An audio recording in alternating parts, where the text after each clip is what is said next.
관련된 특약입니다.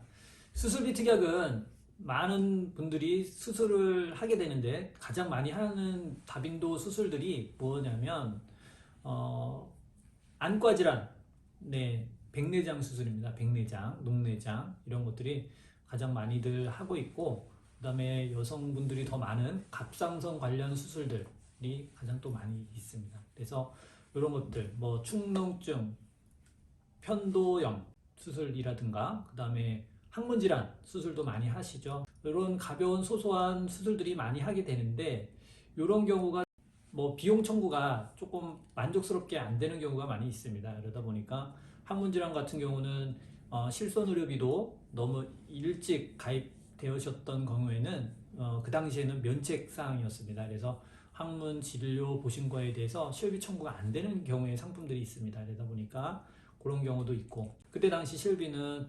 자기부담금이 5,000원이기 때문에 부담은 없지만 이런 좀 면책사항들이 좀 있었습니다. 그래서 한방치료라든가 치과진료, 항문진료 이런 것들이 좀 안 됐던 것이 있는데, 이런 경우에도 대부분의 수술들이 비급여 수술이 많습니다. 시술 이런 것들도 있고, 그러다 보니까 이런 경우는 실비 적용이 애매한 경우에는 수술비 특약으로 해결을 하실 수가 있는데요. 여러 가지 수술 특약들을 가입하시면 됩니다. 그 회사마다 상품마다 약간씩의 그 종류가 다른데, 뭐 7대 수술, 20대 수술, 뭐 87대 수술, 뭐 64대, 그 다음에 요즘 뭐 101대, 107대, 110대 뭐 이렇게 종류가 어마어마하게 많습니다. 그래서 이런 특약들을 챙겨서 가입해 놓으신다면 여러 가지 수술을 하시더라도 수술비를 어느 정도 보험금으로 충당하실 수가 있겠죠. 그렇게 돼서 수술비도 챙겨 놓으시고, 그 다음에 대부분 이제 또 큰 수술 같은 경우에는 뭐 심장 수술, 관상동맥 우회술, 그 다음에 뇌 기저부 수술, 그래서 뇌질환, 심장질환 수술들이 가장 또 위험하기도 하고 수술 비용이 많이 들기도 하죠. 그래서 그런 수술비들도 실비가 가능하지만 건강보험 적용이 안 되는 경우에 대비해서 청구하실 수 있게끔 수술비 특약들도 여러 가지로 가입해 놓으시면 좋고, 생명보험사에서는 1종 수술, 뭐 3종 수술, 5종 수술 이렇게 종 수술비로 되어 있는 경우가 있는데요. 이런 경우는 이제 해당되는 약관상의 그 해당 종류에 따라서 수술비가 책정되게 되어 있습니다. 작게는 1종 수술은 뭐 10만 원에서 20만 원 수술비가 나오게 되어 있습니다. 그래서 요즘은 생명보험사에 판매되던 종수술비도 손해보험사에서도 판매되고 있으니까 이런 것들도 좀 잘 일정 비율을 조절해서 챙겨 놓으시면 가능할 수 있습니다. 그 다음에 가장 또 발생 빈도가 높고 위험한 뇌질환 수술, 아까 말씀드렸던 뇌질환 수술인데, 뇌질환에는 종류가 또 여러 가지로 나눠집니다. 일단 가장 흔하게 알고 있는 뇌출혈입니다. 뇌출혈. 생명보험사에 지금 가입되어 있는 증권을 보시게 되면 뇌출혈 진단비 이렇게 해가지고 1,000만 원 혹은 3,000만 원 이렇게 돼 있을 겁니다. 그래서 뇌출혈 시 발생된 진단을 받게 되면 진단비를 1,000만 원에서 가입되어 있는 3,000만 원까지도 지급받을 수 있다, 이렇게 되어 있습니다. 그 다음에 이제 가장 발생 빈도가 높은 뇌졸중입니다. 뇌졸중 같은 경우에 중풍이라고도 하죠. 그래서 뇌혈관이 막히는 경우 뇌경색 진단을 받게 되는데, 그럴 경우에 이제 마비를 동반하게 되죠. 그렇게 돼서 마비가 동반되면서 재활치료도 같이 해야 되고, 이게 영구적으로 이게 장애가 남을 수도 있고, 그래서 위험한 질환입니다. 그래서 뇌질환에는 이렇게 상당히 무섭다, 이렇게 돼 있는데, 뇌출혈과 뇌졸중 어떤 게 더 발생 빈도가 더 높을까요? 네, 뇌졸중이 더 위험하고 더 많이 발생되겠죠. 뇌출혈 발생 빈도 통계적으로 한 9%에서 10% 정도 발생 빈도가 되고요. 그 다음에 나머지 64% 정도가 뇌졸중 발병이랍니다. 그렇기 때문에 뇌출혈 가입되어 있는 증권을 가지고 계신 분들은 뇌졸중 진단을 받게 되시면 지급을 못 받습니다. 네, 그렇게 되니까 뇌졸중 진단비가 가입되어 있으시는 게 좋다. 그렇게 돼서 일단 뭐 생명보험사에 가입되어 있다면 없다고 보시면 됩니다. 그래서 손해보험사에서 취급하는 뇌졸중 진단비를 가입하시면 좋은데, 더 좋은 진단비는 뇌혈관 진단비입니다. 뇌혈관, 뇌 관련된 혈관 질환의 질병분류 코드를 좀 광범위하게 커버해주는 진단비입니다. 그래서 뇌혈관 진단비는 I60 진단 코드에서부터 69까지, 예, I69 진단 코드까지 1번부터 9번까지 다 보장을 받을 수 있게끔 코드가 분류되어 있다. 그래서 뇌혈관 진단비를 가입하시는 게 유리하시겠다, 이렇게 말씀드리고요. 그 다음으로 발생될 수 있는 것들이 심장질환이죠. 네, 심장질환은 커버해 줄 수 있는 것들이 기존 상품들 중에는 급성심근경색이라고 되어 있을 겁니다. 급성심근경색은 말 그대로 급성입니다. 급성. 그래서 급성심근경색으로 많은 분들이 사망을 했죠. 그래서 뭐 최근에 거북이라고 된 가수 터틀넥, 그 가수도 급성심근경색으로 집에서 사망한 채로 발견됐었고, 뭐 여러 분들이 심장질환으로 사망을 했습니다. 이 급성심근경색은 가슴을 움켜쥐고 쓰러진 경우 1시간 이내에 병원 후송을 해서 응급처치를 하지 않으면 거의 사망입니다. 그래서 이 급성심근경색 진단을 부검을 해야지만 또 밝혀지고요. 그래서 상당히 그 진단 받기도 어렵고, 어쨌든 가족의 동의가 있어야 부검을 할 수 있기 때문에 요 진단비를 받자고 또 부검을 해야 되는 경우가 발생할 수 있다, 이런 경우입니다. 그래서 급성심근경색의 발생 빈도는 상당히 높지만 보장되는 경우가 그렇게 흔치가 않습니다. 그래서 거의 9%대 발생을 하고 있고요. 그것을 전체를 좀 더 커버해 줄 수 있는 것이 뇌혈관 질환처럼 허혈성 심장질환 진단비입니다. 그래서 허혈성이라는 명칭이 들어가 있는 특약을 가입하실 필요가 있다, 그렇습니다. 그래서 허혈성 심장질환은 협심증을 포함하고 있습니다. 협심증. 근데 급성심근경색에서는 협심증을 보장하지 않습니다. 그래서 I20부터 25번까지 코드를 보장해 주는 것이 허혈성 심장질환이다. 그래서 요것들을 가입되어 있으신 게 좋다. 가입이 안 돼 있다면 요 뇌혈관 질환, 허혈성 심장질환 요 특약을 두 가지는 보강을 하시면 좋겠다, 이렇게 말씀드립니다. 그 다음으로 우리 나라에서 3명 중 1명꼴로 걸리는 질환 뭔지 아시죠? 암입니다. 암질환은 상당히 무섭기도 하고 발생 빈도가 상당히 높습니다. 그래서 남성들 같은 경우에는 위암이 가장 많이 발생하고 폐암, 대장암, 전립선암 이런 순으로 발생 확률이 상당히 높죠. 그렇게 돼 있고 여성들 같은 경우에는 1위가 갑상선암입니다. 갑상선암. 그렇게 돼 있고 2위가 바뀌었네요.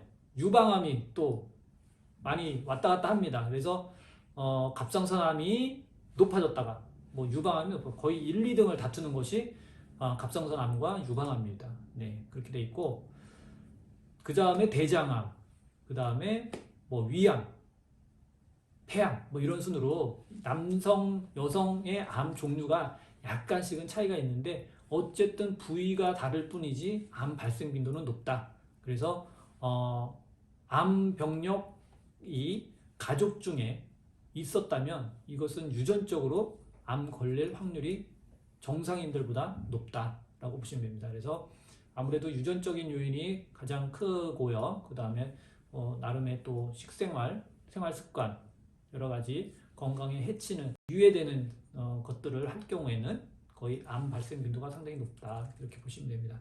그래서 암 치료를 하는 데 있어서 비용이 많이 드는데요.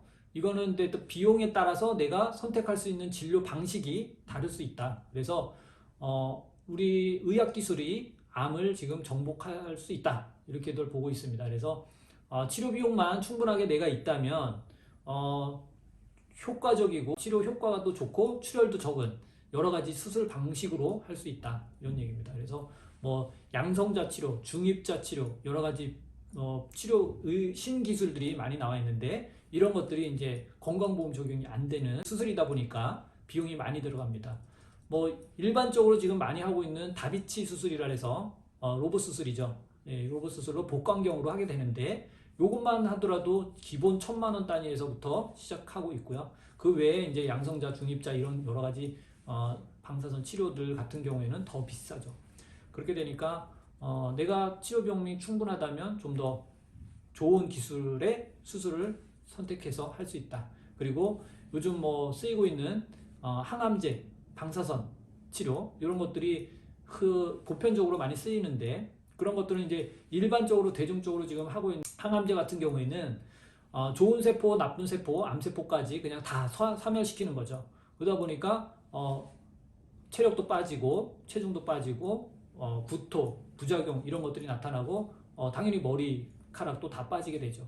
그래서 이런 경우에 대비해서 이제 신약들이 많이 개발되고 있는데, 이런 것들이 표적 항암제입니다. 표적 항암제 같은 경우에는 암세포만을 공격해서 정상세포는 공격하지 않는 이런 신약들이 많이 개발되고 있는데, 이런 경우에 신약들이 상당히 고가입니다. 그래서 뭐 많게는 뭐 30회, 5년 뭐 이렇게 주기적으로 이제 맞아야 되는데, 약물을 처방해야 되는데, 한 번 맞는데 보통 뭐 100만 원, 300만 원, 600만 원 뭐 이렇게 나눠진다고 합니다. 그래서 보통 한 세트 딱 맞는데 1년간 6천만 원 뭐 이렇게 들어간다고 합니다. 그래서 이런 것들을 치료를 받게 되려면 상당히 고가의 비용이 들어가니까 미리 진단비 같은 것들을 좀 준비해 놓고, 요즘에 이제 신상품 버전들에서는 표적 항암제 관련된 특약들이 나와 있기 때문에 가입해 두시면 좋다. 근데 단점은 이게 갱신형 구조입니다.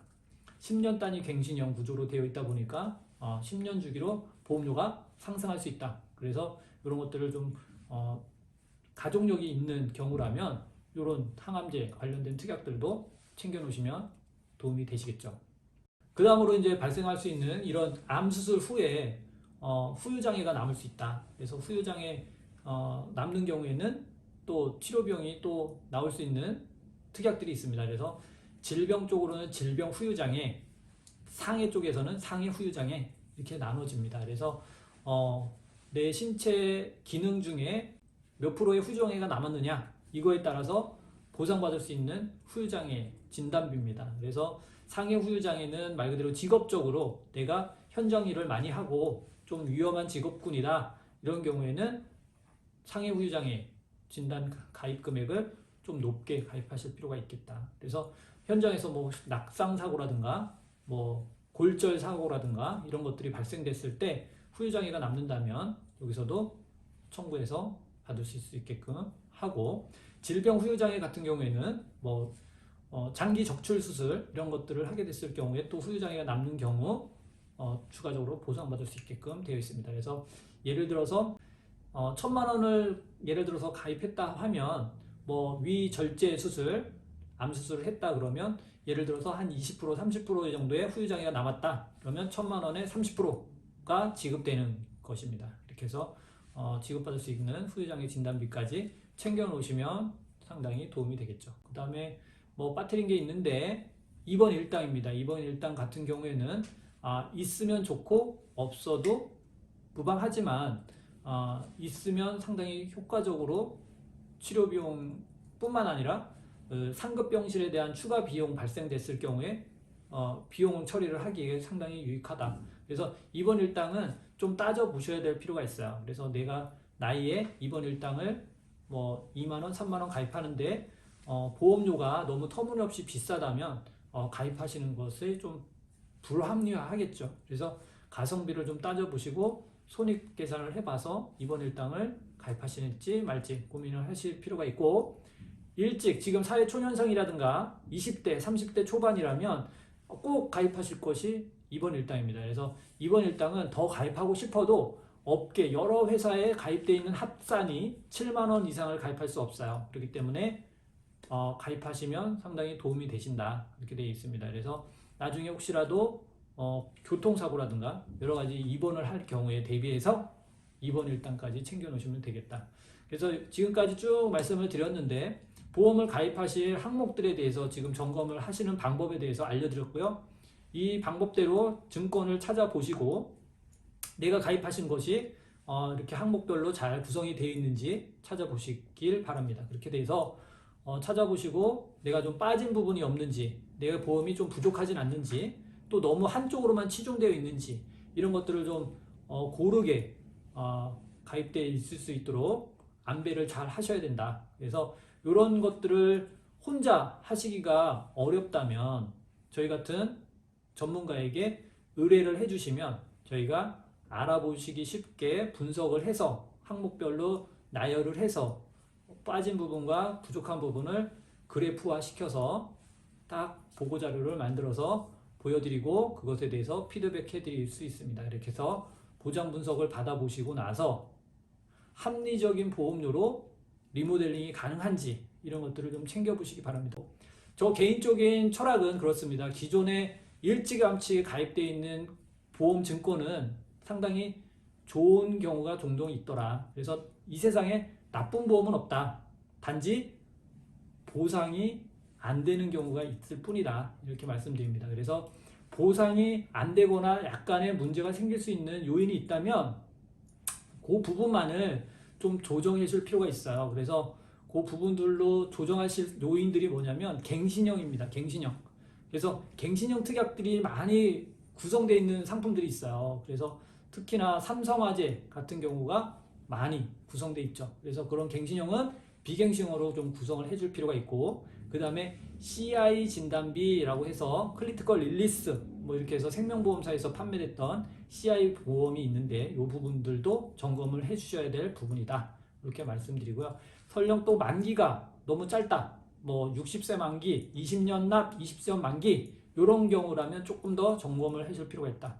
이런 경우입니다. 그래서 여러 가지 상황별로 여러 가지 고려를 해서 분석을 해야 되기 때문에 개개인마다 다 차이가 있습니다. 그래서 1차 편율적으로 뭐 이건 이렇습니다가 아니라 내 상황에 맞는 보험을 나에게 맞춰서 가입하셔야 되기 때문에 이런 경우에 대비해서 보장 분석을 꼭 받아보시기를 추천드립니다. 그래서 저희 영상을 보시고 하단에 연락처로 문자 신청을 해주시면 순서대로 상담을 해드리도록 하겠습니다. 오늘 여기까지 하고 다음 영상으로 또 찾아뵙도록 하겠습니다. 감사합니다.